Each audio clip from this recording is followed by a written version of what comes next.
Oh, he's back. That's the fourth fucking time he's done that. They're peeking and probing. Speaking with serious intent to probe. Alpha 2, we might have guys starting to move on our position.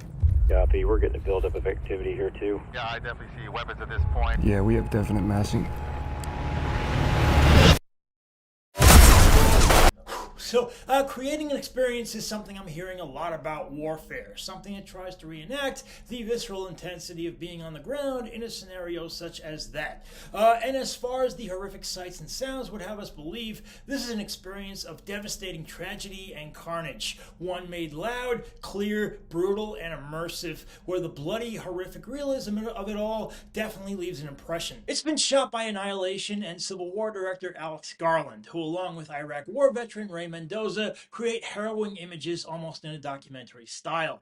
We're here with the American unit of soldiers all the way through as they proceed onto a tactical mission where they are hit by enemy fire and have to deal with both fortifying themselves until reinforcements come and help those hit with the blast that leaves a lot of bloody wrecks. And it begins with the technical stuff almost immediately, beginning on a silent night in Iraq, where the Navy SEAL crew that this movie is based on essentially break into and occupy a family home with the mission of ensuring the safety of ground forces coming the very next day. The whole film will take place in this one location, which calms down only briefly as the soldiers inventory what's happening on the street, tracking movements, taking notes, scouting for Al-Qaeda operatives. We're told that the waiting game is part of the soldier's life, where being on edge is to be expected. It's to the movie's credit that the sudden explosion of violence pops off so surprisingly, especially since we, the audience, believe we can one-up the soldiers in one regard, that we know something is going to happen. But from the time the first grenade gets thrown and the shootouts and explosions follow, Garland and Mendoza up the violence considerably, and the only thing that shocks us more is the level of the injuries. And Garland really wants you to feel it. This is a very loud, shuddering, rock your body type of movie experience that is very good at giving your body a big jolt. It captures the disorientation after an explosion, putting the characters and us into a hazy void of smoke, soundlessness, and shell-shock confusion, which at times seems only broken up by people trying to get control of their own breathing. The film almost seems to slow down in these moments. There are no big dramatic speeches rallying the troops here, or big moments of cinematic excitement. Instead, the film is every bit about fear as it is about violence. The guys hunker down, try to fortify themselves, and try to call to the command center, something which this film also presents with a surprising amount of confusion. One guy has been hit hard, his leg badly damaged, and his screams of agony are pretty much haunting. They will haunt you for a while,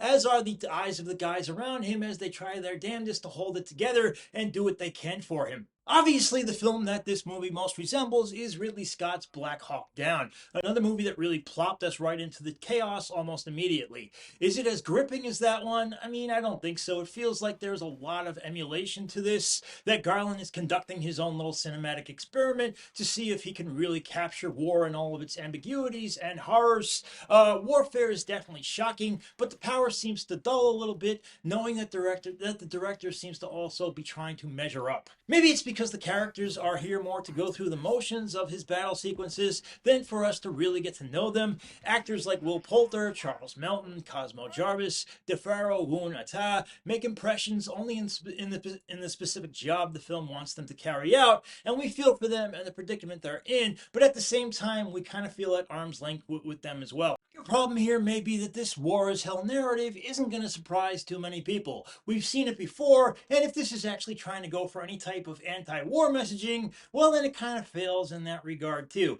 Definitely the lens of the Iraq War has changed over the past 20 plus years or so, and if you're going to do that, shouldn't there be a look at the ideology that got us there in the first place? Obviously, in the past, war has been necessary, other times, not so much. What we really want to know is the reasoning behind everything and if it's sound. But Garland avoids any type of political messaging here. Watching a movie like this now, we think more about the Iraq War and all of its contradictions than the film ever brings up. In fact, the closing shot does more to confirm its legacy than the rest of the film. In the end, it's kind of just this intense, visceral achievement, and that's something you can really hang your hat on, but also it's very surface level reading of what makes war worth it, both eye-popping, but also a bit too dry for its own good. That's why I can only go B, guys. But that is my opinion. Love to hear yours. Let me know down below there. Also, if you could, click that like button, click that subscribe button, and I do hope to see you back next time. Thank you so much. Bye-bye.